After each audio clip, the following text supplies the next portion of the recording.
Hi, my name's Steve. I watch a whole lot of movies, and sometimes those movies aren't the length of other movies. Actually, there's a type of film called short films, and they're sadly and tragically neglected in our world. But if you look out, you might find some really great screenings, and usually they're in blocks. And that was the case for Cady McClain's new film, which was called The World of Albert Fuh. That's right, and it's not your directorial debut. No, actually, this is my second short film. And the first was? The first was called Flip Fantasia. Which, if I understand correctly, is not really anything like this film. It's similar only in that it's a surreal type of story format, but other than that, it's very, very different. Yeah. I'll admit I didn't get to see the Flip Fantasia. Oh yeah. Well, one of the things that's similar is that there's a man who falls in love with what is now an inanimate object. In Flip Fantasia, she's a dead girl, and in this film, this is a man who's fallen in love with a balloon. So. What is it about that kind of romance that you gravitate towards? I know, people asking me, what is this about? It's the object that cannot talk back, or the human being that cannot talk back. I think it's because it's a metaphor for our creativity. It's really about what we project upon to something. That's the life that we give it.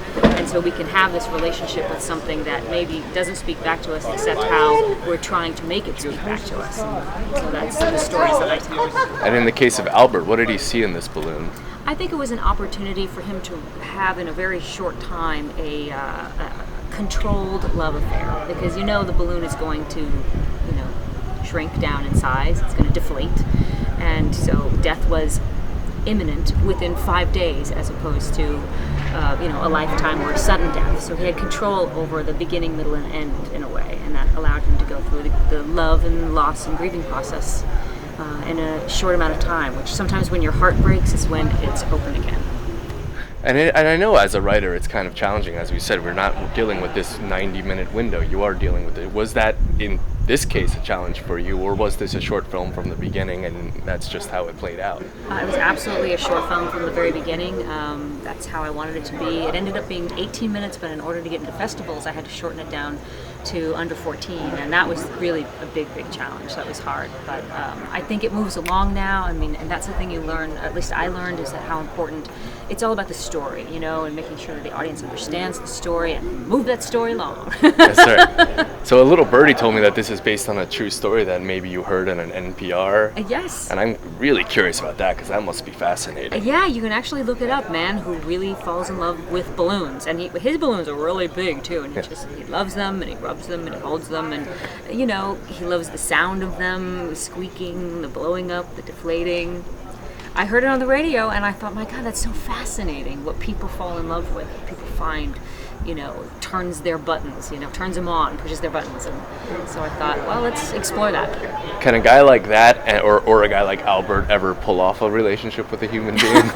With the right one? Yeah. Absolutely. Yeah. There's a lid for every jar, as somebody says. That's right. There's a significance to the name Albert and the personification of balloons in film. Do you know what it is? No, what is it? There's a film called The Red Balloon. Yeah. And it was directed by Albert. Is that right? Lamorisi, yeah. I had no idea. Oh, you didn't? No. Watching a film, I'm thinking about other movies that include balloons kind of personified or that play their own character. There's Billy's Balloon, which is a Don Hertzfeldt short, a really kind of violent animated comedy. There's, let's say, Up. Oh, yeah? Pixar's Up. Yeah, absolutely. Do you think maybe that your film might play into this balloon genre? Absolutely. I'm right in there with other balloon films, for sure. So you are mostly known for your work on soap operas. Which now, out of nowhere, you're suddenly this brilliant director. Is the directing ever going to take precedence in your career, or is this just something you're going to do for fun, or what? I'm not really sure, to be honest with you. I did it I've always wanted to. Of course, what I really want to do is direct. That's what my shirt says. It's absolutely true. Yeah, it's all of us in Hollywood. I studied directing in my early 20s. I really loved it, stage directing, and I thought it was really fascinating. But I had to make a living, and directing really wasn't a road that was, really open to me. I had to make money. I had family that I had to take care of.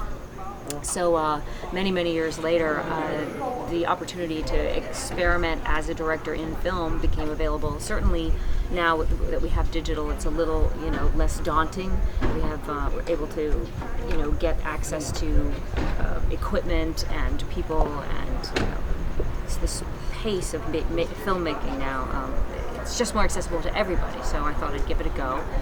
And I've certainly done my share of studying storytelling, and that's and working in daytime, I have to say, really gives you a very big education in all the different aspects of storytelling, because you're working every day with the camera people, with the booms, with the production, with the editing, and so you're around it all the time.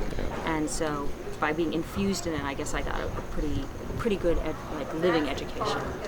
So I'm grateful for that. So in a lot of ways, your daytime soap opera career plays into your.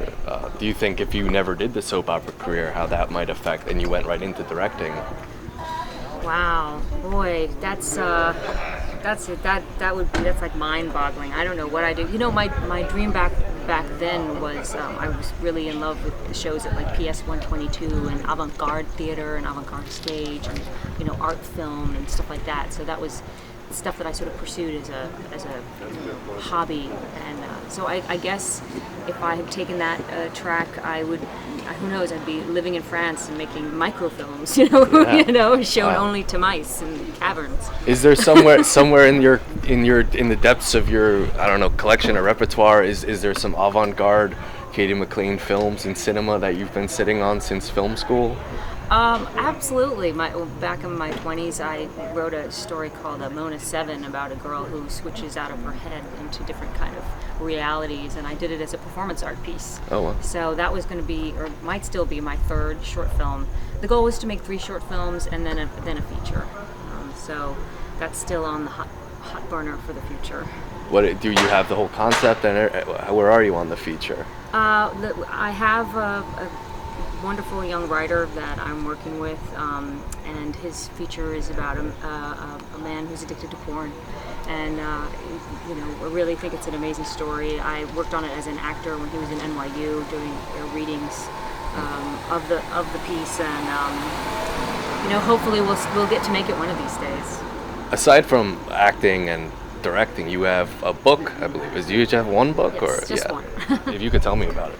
It's a memoir. I grew up in show business. I started as a child actor here in Los Angeles for about 10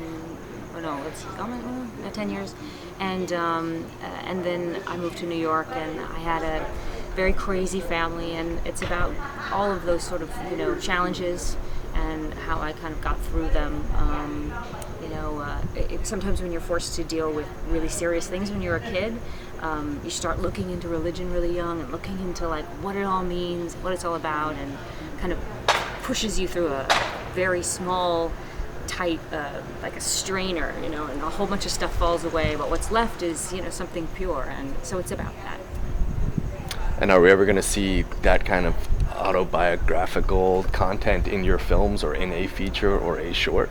It's highly possible, absolutely. I mean, these 2 shorts are very autobiographical in their way. I mean, I felt very lonely in New York City, and my creativity was kind of like my savior, what kind of kept me going, when dealing with the issue of death, because my mother was sick. She got cancer when I was 17 and died when I was 25, and so I just had this sort of oppressive, like, death, dying, from a really young age. And the first film, Flip Fantasia, is about a guy, dragging his dead girlfriend around New York City, refusing to, accept that she's dead. And so finally, at the end, he comes to some sort of acceptance, and it's the death of his youth, which is kind of part and parcel of dealing with death, because it's such a harsh reality. And certain innocences just sort of go away. Yeah. Is there any way to see that? Yeah, sure. I'll send you a link to it. Oh, I'd love to check that. That sounds cool. Yeah, thank you. Now I'm officially a fan. What else? What can I expect to see in the immediate future? In the immediate future, I'm going to be on The Young and the Restless. I'm going to have to tune in. I'm going to have to get TV and tune into playing that. Crazy Kelly. My character's going woo. So yeah, she's flying off the handle these days. So. And we expect to see Kelly for a while. For a little while, yeah. Hopefully the next 6 months for sure. Okay.